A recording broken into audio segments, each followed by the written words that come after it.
Welcome to the Second Reading Podcast from the University of Texas at Austin.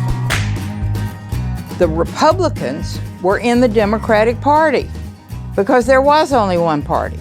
So I tell people on a regular basis, there is still a land of opportunity in America. It's called Texas. The problem is, these departures from the Constitution, they have become the norm. At what point must a female senator raise her hand or her voice to be recognized over the male colleagues in the room? And welcome back to the Second Reading Podcast. I'm Jim Henson, director of the Texas Politics Project at the University of Texas at Austin.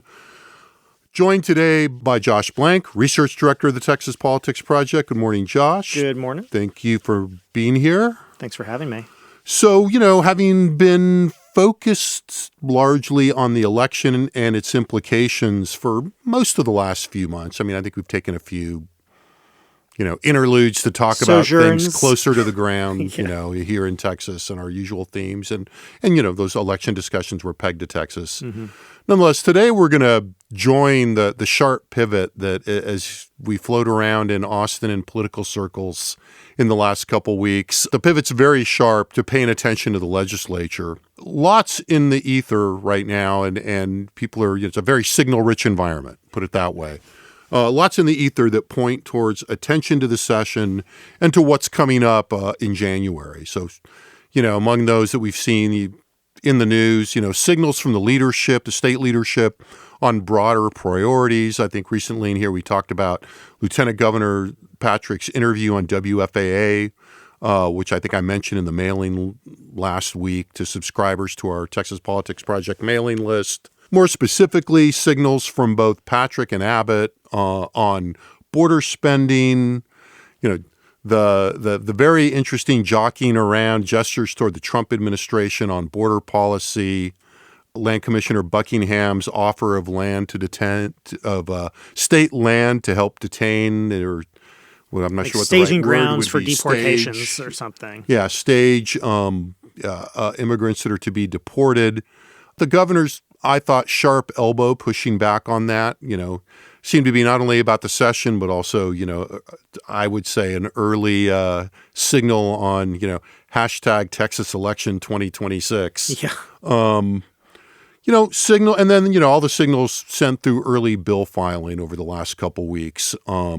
There's been a lot of early bills filed. Most, of course, will never see the light of day, but, they're nonetheless catnip, and there are some nuggets in there, and they do, it does put everybody in the air that, okay, this thing is coming, bill filing is started, the game in town right now is the upcoming session. So I think today we can't help but join the Texas politics crowd in looking at the maneuvering over who will be the Speaker of the House in the next session.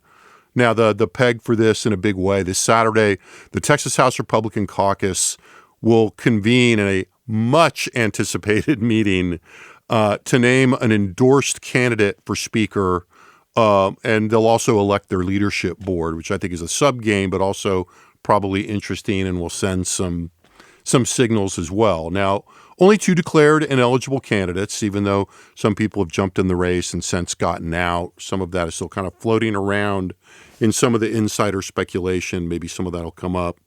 Those 2 candidates being the incumbent Speaker Dade Phelan from Beaumont and State Rep David Cook from Mansfield, who is in some ways kind of the last man standing, chosen by a group of, at least at the time, Phelan opponents, who were choosing among Cook and a couple of other candidates that had thrown their names in the hat.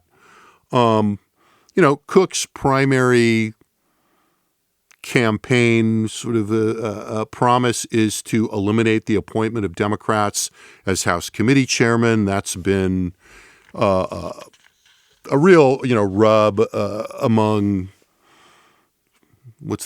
how would I want to characterize this group?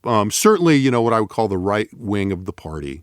Yeah. And also some, to be fair, some more mainstream Republicans, look at what is widely viewed as a long tradition in the House. Yeah. Who have seen it as anachronistic and what the cause and effect here is. We can, it's a little bit of both in terms of us being in more polarized times. The way politics work in Texas and in the country, certainly putting less value on bipartisanship, cooperation, compromise. That part of the logic of the legislative I think the word there might be overdetermined for someone to look up on this one. There's a lot of things that are going into that. Yeah, Well, maybe, you said, the only reason we're not getting this conversation yet, but it's sort of like the national thing. I agree with everything you're saying there, but it's also like the particular dynamics of the conflicts in Texas over the last session have made the leadership of the House, which is not really something that most people care about, which we'll get to in a second, something of a political issue, but that doesn't mean it's not a good political issue. I think if you go out and say, hey, look, the Republican, I think if you're a Republican candidate who wants to go and say, hey, look, I don't think the Republican Speaker of the Texas House should be appointing Democratic committee chairs when we have these big majorities. I think most voters are, most Republican voters are going to say, yeah, I guess that makes sense. I think a lot. It's kind of like it's definitely easy. Caught on with the engaged social media, right? Conservative Republican crowd, right? With some, as you say, with some bleed out. Now, in this about this caucus meeting, it's good to note as we go in under the caucus rules. Whoever, gets the endorsement of the caucus has to win the support of 2/3 of the caucus members present in a secret ballot. So it'd be 58 members, given where we are now, to claim that endorsement. If no candidate wins 2/3 after 2 votes, the threshold drops to 3/5, 53 votes of the caucus membership. And remember, as we've seen, as we're anticipating anyway in the U.S. Congress, and you have, tight margins in these supermajority rules, somebody getting sick, somebody having a family emergency. In other words, a no-show or two moves those numbers in ways that can really matter. And I think there's been a little bit of an eye on that. I've heard rumblings about that remember, because we're not talking about a large denominator here. It doesn't take many absences to move those thresholds down by a vote or two. Yeah, and I think the other side of it too is that when the margins are so tight, it also means that any individual could be the deciding vote if they choose to be difficult, or any collection of a few individuals could end up, really shifting a process that seems fixed at the end if they decide they're not happy, and that's what creates a lot of uncertainty in this stuff. There's a lot of entry points for chaos. And we should also point out that there's a caucus rule that says that in the House vote for Speaker when they get to the floor, that this is a binding vote, quote unquote, that, you're supposed to follow the will of the caucus, whether you voted with the majority or against it. The secret ballot, of course, makes that an interesting rule. The other thing that makes it interesting rule is that there's no, as I understand it, there's no enforcement mechanism in the caucus rules. And this is new, right, Jim? This is, it was my understanding. It's relatively new, yeah. New. The caucus playing this role has come up, just in the last few elections. It's sort of my understanding of this, that it was always kind of there, but, when it wasn't much of an issue, it wasn't much of an issue. Right, and oftentimes it's not much of an issue. And as we've seen, in the past, certainly in the period of Republican hegemony, when there have been challenges to Republican speakers, it's either happened outside of this sort of caucus dynamic, or it's been resolved in a way before the caucus met, and this mechanism was going to be in play. It hasn't gotten to that point. Right, exactly. But now, and we were talking about this before we came on, because of the internal dynamics of the party, it's working differently. In other words, the divisions, and it used to be we used to talk about, the kind of the numbers on the quote unquote, right fringe of the Republican Party being, basically in low to mid double digits, not even mid double digits, between 10 and 20. Say. Yeah, that's what I would say. Right. Maybe up to 24 here, at the height, I think, as I recall. Right. And so, this has not been, such an issue. Now, this is, as we've said about the speaker's race, every time we've talked about this as it's arisen in the last year or 8 months, this is a very internal process. Nonetheless, and I think to underline that, you would drawn some of the data from the archive that really underlines how, we're talking about it. If you're listening and you've lasted this long, You're somebody that is interested in this and paying attention, but that's pretty unusual. Yeah, I mean, I think one of the really I should say atypical. Yeah, atypical. I mean, I think what's really interesting about this generally is the extent to which, or I mean, there's a lot of interesting things about this. But one of the interesting features is the extent to which the players in these processes have tried to appeal to the public to try to put their fingers on the scale in some way. And what the public opinion data tells us is that would be really difficult in a lot of cases. So, the most important feature we find, I think, of public opinion with respect to the speaker's race is often its absence. So going back a little ways, when Joe Straus was reelected to be Speaker of the Texas House for the fourth time over Scott Turner, now Trump administration appointee, only 12% of Texas voters said that they had heard a lot about the election in February 2015 polling, despite all the attention paid to Straus by dissident conservatives, for years. Really, from the moment of his taking over the speakership in 2009, there was dissent and disagreement and criticism, again, from at that point, what were like very dissident conservatives that have now, gained a larger voice in the caucus and in the party. Right. And I say, even among Straus's main antagonists at that time, only 25% of the most conservative voters said that they'd heard a lot about the race. So even among those who said they were extremely conservative, 1 in 4 said they'd heard a lot. So if you fast forward to this year, not a lot's really changed. In April 2024 polling, we found only 16% of Texas voters saying they'd heard a lot about the outcome of the March primary elections that we were focusing on that sort of set kind of some of the precursor for this.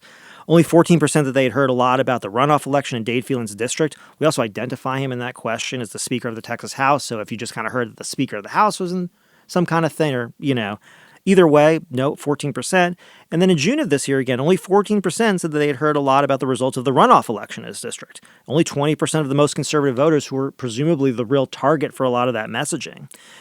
And then finally, we talk about this a lot, when we ask voters to evaluate the job performance of the speaker, in this case, Dade Phelan, which is a trend question we ask on every UT Texas Politics Project poll, the plurality and often the majority responses don't know. So do you approve of his job? Do you disapprove? Most voters will say they do not know. They don't have any sort of assent. This result actually holds if we look at responses among only Republicans and even among conservatives. So for the most part, the speaker's as a job, as the race, all these pieces are pretty far outside. And just the last bit of this, to sort of say the limit of sort of public engagement with this, more Republican voters have approved of Phelan's job performance and have disapproved in each of the 18 surveys we've conducted over his 2 terms as Speaker. Right. Now, again, it's been close. It's not as though he's hitting out of the park. Most of them don't have a view. Right. So we're talking about, just pulling some numbers up, like 25 approve, 21 disapprove, or 20, and even that's 13. On the high end, right? That's at the high end, yeah. Yeah. Yeah, and I don't mean the high end of approval, but the high end of like the share of people expressing a direct attitude. Exactly. Yeah. And actually, among conservatives specifically, disapproval has only been higher than approval, so net negative, right, on 2 surveys, which was in October and December of 2023, which is the high point sort of public criticism by other elected officials of Phelan and also of allied interest groups, right? And so this is all to say, even though there's been a lot of sort of, I think, efforts to sort of engage the public in this issue, and there's reasons why that would make sense, it's not likely that this is really, at this point, the public is weighing in on this so much, except for, I think, potentially, and we'll get to this, Republican members' considerations about what's going to happen in 2026. And to be, a little anachronistic here, this is, unless it's a very slow news cycle or you're reading a politically focused media outlet, this is generally not front page news. Right. If it's front page, it's below the fold and usually on a slow news day. Yeah, that's now, right. People can send me examples of when that's on. I'm not saying that's a universal, probably you can find it on the front page of the Austin American Statesman at some point. When the speaker gets elected, right, it will be on the front page, but that's about what most people's engagement with this is going to be. Yeah, I mean, there's 2 things that are interesting to me about about that data, all of which is, one thing that I had not noticed before, I would have told you, I would have guessed the ballpark here, but the consistency of that 14% number. Now, part of that is just, the play of numbers, but 16% saying they'd heard a lot about the outcome of the primary elections, then the 2 14s. That's a pretty good approximation of the high end of the level of interest of this level of inside baseball. Yeah. That's pretty interesting. And I think, a number I'm thinking I got to remember that. I think the second point of this, or the second thing I notice here, when you look at this in the medium term stretch, well, for a lot of people, the long term stretch, say the 10 years between more or less, the Strauss number that you're talking about in 2015, I guess, call it 15 years and go back to when Joe Strauss is elected speaker. And now, and that 14% or 14% number range is how much more social media makes this seem more present than it is. Yeah. Because I bet a lot of those 14% are on X or Twitter. Yeah. Right? Yeah. Which would stand to reason given how few people we know actually use Twitter, but Twitter/X, but what the tenor, I mean, you think back, the period of Joe Strauss's leadership or speakership, the last few years and the agitation around Phelan, there are public pronouncements, often, frankly, from the lieutenant governor and his close allies, just call it what it is, sort of that overlap social media that are more general media pronouncements, the lieutenant governor calling press conferences during the session to express his dissatisfaction with Phelan, and then going back further, dissatisfaction blaming the with speaker in the House after Strauss. Sonny Dye. Yeah, and sending signals in those kinds of ways. But I think the bigness of this in the minds of people that pay attention, and something we want to keep in mind, I think, in terms of thinking about this in the longer stretch of history and thinking about where the precedents are, is just how much social media has provided a bigger platform for this kind of inside baseball. Yeah. Right. And I gave a talk yesterday. I was moderated a panel. I didn't give a talk. I didn't have that much to do, actually. It was great. At the sort of annual conference or pre-legislative conference of PAT, the Professional Advocacy Association of Texas. And good panel with, two of these people have been on the podcast, Cromer Jeffers from the Dallas Morning News, Brad Johnson from the Texan, of course, Harvey Kronberg from Quorum Reporter, Harvey Kronberg's Quorum Report, to get the branding correct. And, we were, there was a discussion with the audience in which somebody in the, one of the lobbyists in the audience did make the point that, the dynamics for the members in these kinds of races and in how they behave and how they, what they're facing as members in the legislature has been so changed by social media that, basically somebody in the audience said, someone's going to notice and comment in a public way on almost everything you do. Yeah. And it did not used to be that, that is very different. Well, and just the thing is, it's not just, it's the deployment of the social media too, and the ability to, target these messages so much more clearly to the types of voters who might impact someone's career. And just to cause, churn difficulty. Yeah. New externalities, if you will, by using social media. And this is one of those instances where I think that, you really do feel that impact. Right. Right. Now, that said, I think, one of the points we've made in here, in talking about this, in doing public events like yesterday, the nature of these races, the old saw used to be, these are intensely personal. There's nothing more personal in terms of the relationship, the contest among the members than a speaker's race, because it just involves not just the policy, not just the politics, but the personal relationships. And, you get a sense that, you get a better feel for who trusts who and who doesn't trust who. And, you get all this jockeying around where people are making commitments. And you can't read anything about this, with an inside perspective without people, with varying degrees of directness saying, people pledge their allegiance, but, maybe that's reliable and maybe it's not. I was reading an account from an older, maybe even somebody said this yesterday too at the PAT meeting, that you've got 150 members and, 270 commitments. Right. Right. Yeah. And, that's bound to be a very personable thing because, you find out that sometimes people are lying to you. Yeah. Turns right. out. Or they're covering their bases in a way. So what here? Yeah, so that makes this all, and I think this coexists really interestingly, which is why, the social media point I made a minute ago, I think is, sort of mundane, but, and, so commonplace and obvious.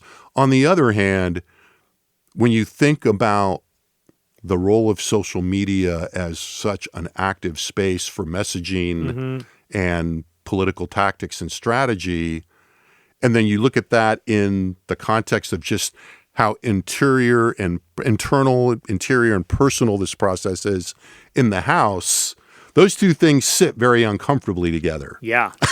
Right. Yeah. Well, and I think on purpose in the cases of the people, in a lot of cases, right, they're trying to deploy social media. Yeah, effect, and right? it's I mean, I think you had said you'd seen somebody either used it or somebody that but that doesn't change the fact that the internal that the whole process is, as you were saying, opaque, right? I mean, it's just, it's very difficult to have good information. I mean, I think, you were sort of virtually watching the Tribune event. The Texas Tribune had a legislative preview event. We're recording on Thursday, so the events we're talking about were Wednesday.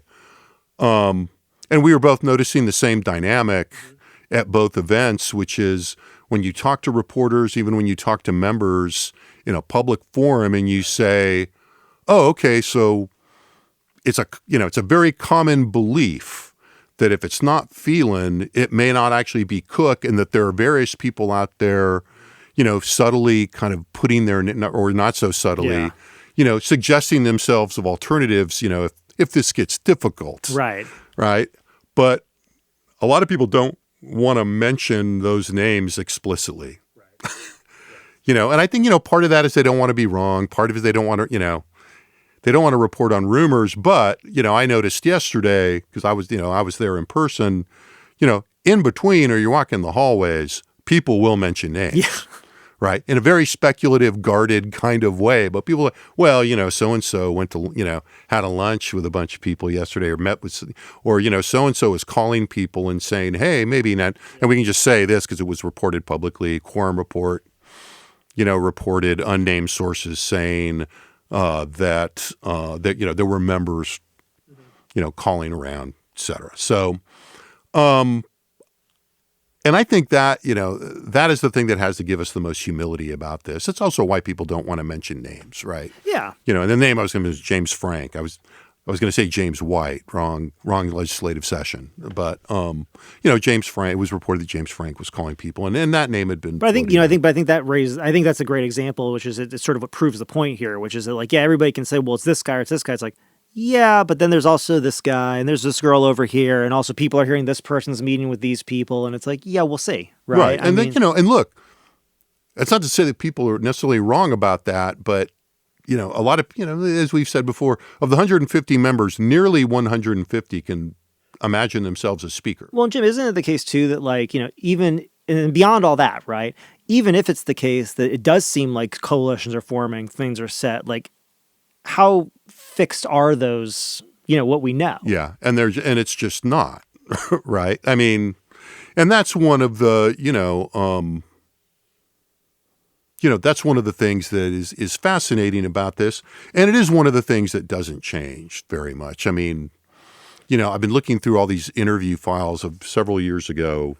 We did a project that really never came to full fruition, although we used a lot of the footage where, when you say several years ago, you mean like a decade and a half? It was about a decade and a half. I was trying to remember when we did these interviews, actually, and I want to say it was around 2007. That sounds right. More or less. 2005, 2007, somewhere in there. Yeah, something like that. Somewhere between 2006 and 2008 or 9. And, so more like 20 years than a couple years. Yeah, more like 15 years. It was a while ago. I'm just doing that for the sake of our audience, not to step on you. Well, I mean, and not to belabor the point. I mean, so we interviewed a lot of people that had been involved in the Constitutional Convention of 1974. But what became really clear as I was doing the background research before the interviews, and then we started doing the interviews, and some of the interviews were conducted by friend and colleague Louis Baccaris, who was lecturing here, longtime lobbyist that people know, or a lot of people who listen to this will know. what became clear as we were doing the background research and the interviews on that was that a huge thing that was going on at the time of the Constitutional Convention was the fact that there was an active speaker's race going on. Slight bit of Texas history. Price Daniel Jr. had been elected as Speaker as a reform candidate, had presided over the House in the 73 session. The Constitutional Convention was held in 74, but Price Daniel Jr. announced pretty early on that as part of his reform platform, he was not going to run for re-election. Now, what that did, it certainly identified him as a reformer. It also made him an immediate lame duck and set off, a speaker's race that just went on for months and months and months and months, right? So, it's going on throughout kind of the spring and summer, as I recall. And two candidates emerge as the lead candidates, Fred Head and Carl Parker. Carl Parker later went on to the Senate, became a lobbyist. And Fred Head actually ran for the Democratic nomination for, I can't remember what office, a mid-level office, I think 2 cycles ago. And people were like, oh, I didn't know he's still around. So, but, people listening to this, the history will notice that there has never been a Speaker Head or a Speaker Parker, right? And so, what happens is that Billy Clayton, who was, a conservative, from the conservative wing of the party, but also in a way that I was thinking about this recently and having conversations yesterday, but was also himself billed as something of a reformer in the wake of Sharpstown. Everybody wanted to be a reformer after Sharpstown. So, basically in those interviews, and we'll, and I'm going to try to make this short because since we've got a bunch of audio, I was thinking in our spare time, I want to put something together on this. For those of you who can't see Josh turning a little pale right now. Yeah, so why is this in our spare time? Another little ad hoc project. Yeah, just stuff it in there, spare time. But, the funny thing about this, that I think bears on what we're seeing now is that if you look at all the media coverage going up to Labor Day weekend, of this race in the newspapers, and again, they were buried in the back of all these newspapers coverage that I found in the archives up at the Barker Center. All the coverage, sees this as a race between Parker and Head, with Parker having the edge. And in talking to Carl Parker, he felt very confident going into Labor Day. That Labor Day weekend, Billy Clayton and a bunch of his associates basically rent out the top floor of the Driscoll in downtown Austin and, bring in a bunch of phones, basically install a phone bank and start calling members and start, so at that point they kind of push Head out of the race. There's a bunch of personal animosity between Head and Carl Parker. And they slowly gather enough votes so that on Tuesday they announced they're going to have a press conference, and Jack Gullahorn was working on Billy Clayton's team. And, as in the interview with Gullahorn, Jack is saying, well, so we were going to have the press conference at noon, and then we were, at 10, and then we were going to have it at noon, then we were going to have it at 2. And as we start getting close to having the votes, all of a sudden people want to get on board. He's got a great description of them deciding that they were going to announce they had 76 votes, or, at least on the Tuesday after Labor Day. And he said, as soon as the word got out that we had the votes, of course, a lot of people wanted to get on board. And, you're having to tell people, well, if you're 76, that's great. But, if you're after that, we appreciate it. However, I was thinking about this in a conversation we were having earlier, and he's got a great line in there where Jack says, as we were going to downstairs to announce we had 76 or 77, there were 82 and 83 were on the elevator going up. Yeah. Right. And so I raised that because, all the things some of the things we've talked about, social media, more insight and, more publicity around the process matters. But at the end of the day, in terms of everybody trying to figure out if there's a Billy Clayton out there. Yeah. Part of the Billy Clayton that's succeeding was that not too many people knew that was going on. Yeah, you didn't know until it was happening. And I mean, I asked, Carl Parker, Carl Parker said, yeah, we figured we were going to have I was in Beaumont at a conference or Right. something. We figured, that we'd be over the threshold by Wednesday or Thursday of that week. Next thing I know, they're having a press conference saying that they've got it. Well, I love that story because, I mean, one, I've heard it a lot of times, and familiarity breeds. I've heard a lot last time, the last week or so, especially. Yeah, no, it's true. But what I love about it is just, in short, the idea is, you've got these two who are the clear candidates for months and months and months and months and months, and then at the last minute, it's neither of them. Yeah, something different happens. And that's and to say that's not an abnormal situation. Right. That's not. It's just illustrative of what's going on. Yeah, there. and again, I don't, I saying don't it's- know yeah, anything. we're not saying it's gonna be somebody- I'm not saying that's an. I Right. think, look, I mean, the social media point does say that it would be harder for that to happen this time, Yeah, no, it seems right. right? In this environment, right? I mean, it'd be difficult for a scenario like that. Yeah, I mean, all the as I was going back and looking at the transcripts of those interviews over the last couple of days, it is interesting. We went into the hotel and we installed a phone bank. Well, yeah. not exactly how things work these days. Well, I think that actually connects to something we were talking about. I'm just looking at we have sort of various discussion points. We may touch on some of them. We may touch on all of them. But I'm just looking at the points. Thinking that really does apply back to that sort of GOP caucus rules thing. I mean, I keep thinking about there are these rules and there are these numbers, but whatever numbers people want to put out, 76 is the one hard number you need to know. But everything else is a little bit more. I would just say loose. I keep thinking of like a seesaw, So once we get enough weight over here, everybody's going to roll down the seesaw to the other side. Not everybody. This is a question about Phelan and, what the strength and sort of, commitment of the holdouts are against Phelan. Right. But I think it does point to this idea that if the writing is on the wall or if it seems like it's going a certain way, the outcome may look a lot less lopsided than the actual internal dynamics were. Right. Right. And that's sort of just that speaks to that, right? Because you don't want to be on the outside looking in. Right. I mean, you don't want to be taking sort of a conscience vote that you're basically not going to get anything from anybody at this point because it's not going to do any good. You got to serve your constituents. You need to work with people. Like casting a vote for the sake of it at this point. Some people, that's part of their identity in this. They've committed to it for sure. But there are a lot of people, I think what's sort of funny about this is everybody focuses on the big players and kind of who's going to be the speaker and who are the committee chairs. There are a lot of sort of, second term, third term members who are just trying not to get crosswise with people too.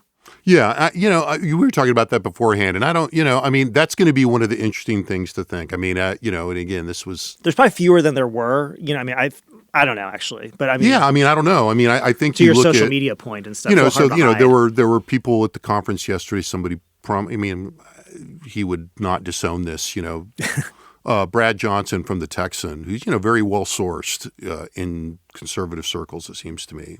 Well-sourced generally, but particularly in those circles. Saying that there was a hardcore group, and I think he said that, he estimated it, I think about 30, who, no matter what, were not going to vote for Dade Phelan. Yeah.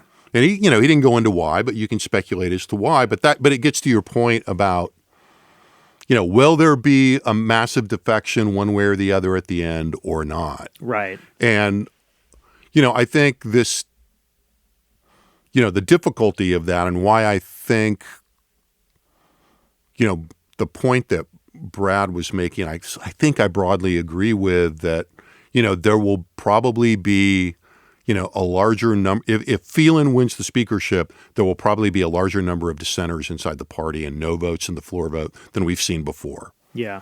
That's just, Brad's hypothesis, which I think. But I think there, I thought about that a lot because I do think that, it's a function of two things. One, what we just saw, which was the movement, the definite rightward movement in the Republican caucus. Mm-hmm. Yeah. And it's an ideal, and it's very ideological, and some of it is personal about Phelan and wrapped up with ideology, but also the checks being exercised at the grassroots level, in Republican primaries, but also the general weakness of the Democrats as a balancing factor in this. Now, the Democrats are very important in this process, as important maybe as they'll be. Yeah. Right? In the sense that whoever wins is, unless there's a big earthquake, is likely to need some Democratic votes. Yeah. And it's also, and it's unclear what is going on among the, as is often the case, Yeah. what is going on among the Democrats, right? We just saw it, Gene Wu, to my mind, come a little bit out of nowhere. Not that Gene Wu was nowhere, but was not somebody big in the discussions until the last minute of who would be the chair of the Democratic caucus in the House. Yeah, that all happened real quick. I'd like to know a little more about that. Yeah, myself, well, really. some of the people I was talking to last night, a lot of the speculation immediately turned to the speaker's race, right? Was like, where was Wu in his ability or willingness or interest? Where does he land in all that? Where would he lead the caucus? Yeah. Now, there's a million other factors there, given the other people that were running. Trey Martinez Fisher was one of the people being mentioned. All of, there's a dynamic within the Democratic caucus that's a thing unto itself, shall we say. Right. But a lot of speculation that, of course, the first thing, I heard people speculating is like, what does this tell us about the speaker's race? Did anybody, to what degree was that a factor? What is Wu's relationship with the current leadership in the House? All of this. So I think that, when you step back and look at, what we were talking about a minute ago, how you balance out, where people are going to land finally and where the big blocks of vote are, to your analysis, this is a little unfair That's to your fine. analysis. That's all right. I don't mind. Well, Listen, I say real quick. I'm not much younger than you, but I'm significantly younger than you, and I've been in a lot of these conversations as the significantly younger person. So I'm very happy to be corrected. I'm not even correcting you. But I think these speakers races require when you say this. that, like when people argue that at the last minute people may just come around, for as they process what's in their interest. Yeah. I think people's perception of their interests right now, particularly in the Republican caucus, is complicated. Oh, yeah. And varies a lot. It may be that the rational thing to do, as a far-right member who is backing Cook, in the case of it looking like Phelan is going to win, is going to be to stick to your guns, and maybe in the short term, it turns out to not necessarily be great for your district individually. But if you don't stick to your guns, and this is still a rational argument, there might be, there's a lot, those calculations are going to be very complicated for those people. Yeah, that's an interesting way to put it because, in some ways I would say... And again, I'm undermining my own argument. It's still a rational argument, but I think with a different outcome than the one you were sort of saying. Well, but part of this is like, and this is kind of tough because we could go in any direction here in some ways. But just in reaction to what you just said, if you think about it, if you're a far right member in the in the Republican caucus in the Texas legislature, whether you're new or whether you've been here for a while, your general perception is that you have not been treated well by leadership. So the status quo is not good for you. So ultimately, whether you come around at the end if it's Phelan, and we'll get to that in a second, or not, the calculation that you're going to be hurt by casting that no vote is probably, against the fact that you've basically so publicly said you're against Phelan. You're probably not going to be in a great position anyway. But there's something else too, which is that, look, at the end of the day, the legislature is still going to be very conservative. It is still going to pass a lot of conservative legislation. Whether Phelan becomes speaker with all the Democratic votes and some Republicans, or whether somebody else becomes speaker, Cook or somebody else, it's still going to be a very conservative legislative session. Those members are still going to have influence over the process, whether they vote for the speaker or not. And that's sort of kind of underlying this a little bit of the subterfuge of all of this is like, well, Dade, this is a Democratic run House and Dade Phelan's run. It's like, and yet it's been the most conservative sessions in Texas history, session after session recently. So there is that kind of the piece of it, I think. The other side of this is kind of going back to Phelan at least a bit. I don't know if you've had this experience. It's funny, we've been talking about this obviously for a while, and the idea of, Phelan even returning as a speaker seemed kind of, crazy to me in some sense. But the more I sort of talk to people, especially reporters, it seems to be coming like it's almost being treated like it's like a likely outcome. Now, Reese said before, I said a while back, like, this is the most likely outcome in that out of a probability between 0 and 100%, Phelan was probably like the 10 to 20% likely to be speaker again. And the other 80% is like distributed among a bunch of unknowns. Yeah. But he's the known thing, right? But at this point, like, I just don't understand, like, how if you don't have all the GOP members or a big, huge block of them, and again, think about self-interest, how a GOP member could at this point be sort of the deciding votes with all the Democrats to make Phelan speaker, because essentially what you do guarantee is, a 7-figure primary challenger next time. Yeah. Absent the primary challenger part, I had a Republican member who is supporting Cook make pretty much that argument to me a couple weeks ago. Yeah. And so, unless all the other votes are going to fall Phelan's way, again, unless it's you want to be, you don't want to be 77th, but better than not being on the boat at all, right? And you kind of go along. And at that point, you're basically just putting, a scarlet letter on yourself and say, primary challenge me, spend $7 million. And yeah, look, are there some members who could handle that? There are a few. Well, there's a few. Well, this kind of goes into some of these other factors that are floating around out there, right? There are a few, and they survived it last time, and they're kind of loaded for bear this time after having the governor come after them and the lieutenant governor, talking trash and people spending money against them. And just, and that speaks to another dynamic that, we've talked about and then, we're kind of curious about is, and I really wanted to bring this up yesterday and I didn't get a chance on the panel. What is the general state of the traditional House versus Senate dynamic, and who's dug in to continue, standing up for the House against the Senate, standing up against the perception, well-grounded, I would say, that the lieutenant governor is meddling in House politics, versus a certain degree of exhaustion and kind of saying, exhaustion and the kind of rational calculations you're talking about, and saying maybe we just shouldn't spend the whole session fighting with the Senate. Well, it's interesting, because you just told me Dan Patrick. Well, and you told me an anecdote this morning from the Pat thing that I'll turn back to you to tell, because I'm not going to tell your story, that I think is interesting in this, because it's sort of, as you said, you raise these two things, which is boy, it'd be nice if we weren't in conflict all the time. Yeah. That'd be great. On the other hand, that in some ways, I think it's hard to imagine that doesn't include a huge kind of ceding to Patrick. I think in order to have a friendly relationship with Patrick, basically Patrick has asked that the House be run like the Senate, which is going to be a very different House.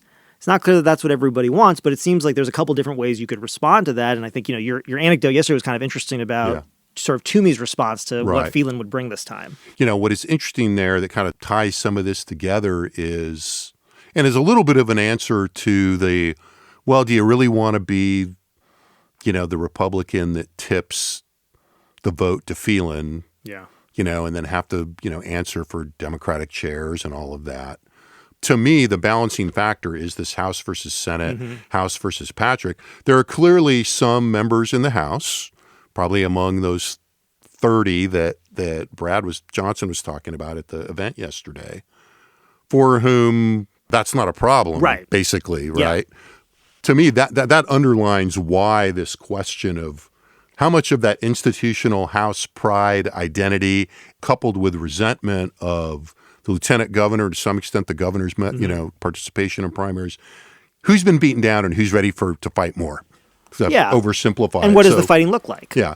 What was interesting yesterday, so one of the panels at the event I was at yesterday included a panel with the chiefs of staff of the big three. And everybody was interested in their own way. But people were paying a lot of attention to Mike Toomey, the former member, former lobbyist, had a lot of roles now, been a governor's chief of staff, longtime hand in Texas politics, say the least. And his choice of signaling in this environment at this moment was very interesting in that he took the first question which was asked of him, which was not asking for this response, and just said, look, let me lay out, let me just tell you all, and remember this is a crowd full of lobby people, how it's going to be. First of all, take everything you know about how the process has worked in the past. In the House. Or in the House in the past, and forget about it, because it's going to be completely different. And basically, made the case that we've seen in a lot of bits of news coverage that, look, we're going to have all the committee chairs appointed by the end of January. We've already got these multiple working groups formed in policy. They are going to be working so that, when we hit the constitutional, threshold for beginning to, actually work, that we're ready to work, we're ahead of the game, and we're going to start passing bills right away. Yeah. There were some other elements that he talked about without going on and on because we're running out of time. But, the point was, It was something of a campaign speech Yeah. and perceived as such. Yeah. It presumed, as you would in that position, that Phelan is going to be Speaker. Which you do in a campaign. But probably, most relevant to the discussion we're having now, and I kind of raised this on the panel because we talked after the Chiefs panel, was, this is a sign that the dissidents, the anti-Phelan elements who are billing themselves as reformers, that message has been internalized. Mm-hmm. And, for one thing, Toomey's presence is, and the staff changes in the Speaker's office are clearly a sign of that. Mm-hmm.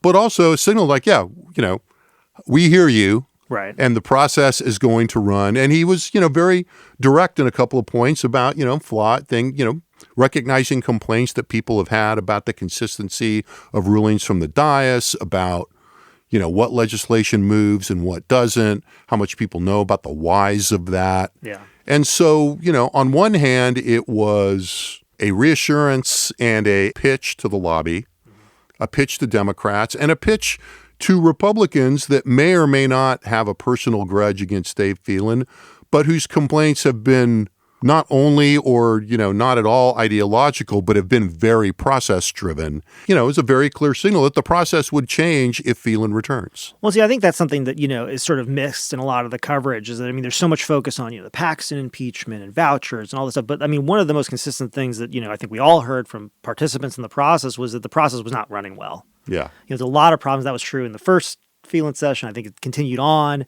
And so those are just real complaints about, again, how the House is run. I think the longer term context of that sort of discussion is this idea of, the House has been getting buried session after session by the Senate, who comes in and just starts passing bills, sending them to the House, and then saying, why aren't you guys acting? Yeah. And the House has kind of been relying on this idea of like, well, look, we operate differently. We have different procedures. It's much bigger, which all true. But I think what they're saying here is, and this is what I think is interesting about this, who are they? Are they hiring someone to work better with Patrick, to stand up for the House, to all these kind of things we're talking about here? In some ways, this is an affirmative defense, which is say, yes, we heard you, we're going to fix those things, but also we're going to go on offense too. We're going to get bills to them and say, hey, why aren't you dealing with our bill?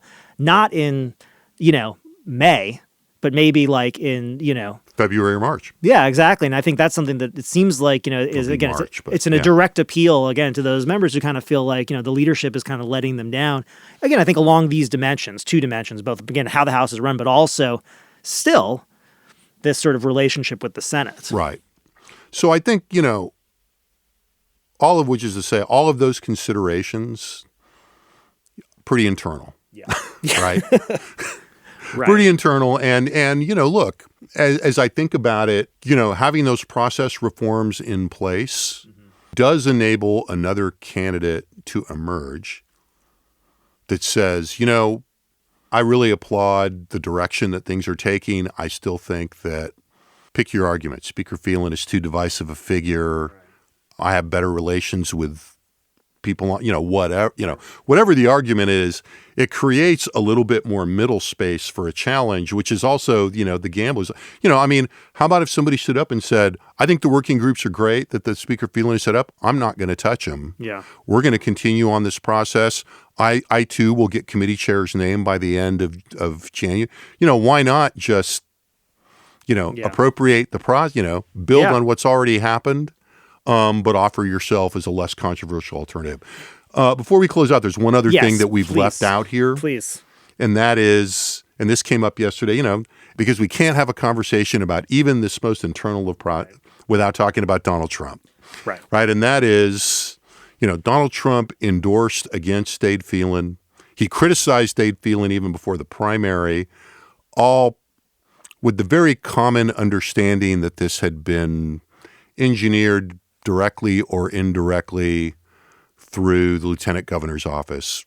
Speculation, but speculation, I don't think anybody has really, questioned all that much. And it's not even in the interest of the lieutenant governor anyone to even tamp that down. Right. And so, then the question becomes, does Donald Trump have the time and the bandwidth amidst all the few other things he has on his plate right now to hear somebody saying, hey, by the way, this is going on in Texas? Yeah. Remember that guy, Dade Phelan? And he'd go, who? Oh, yeah, right.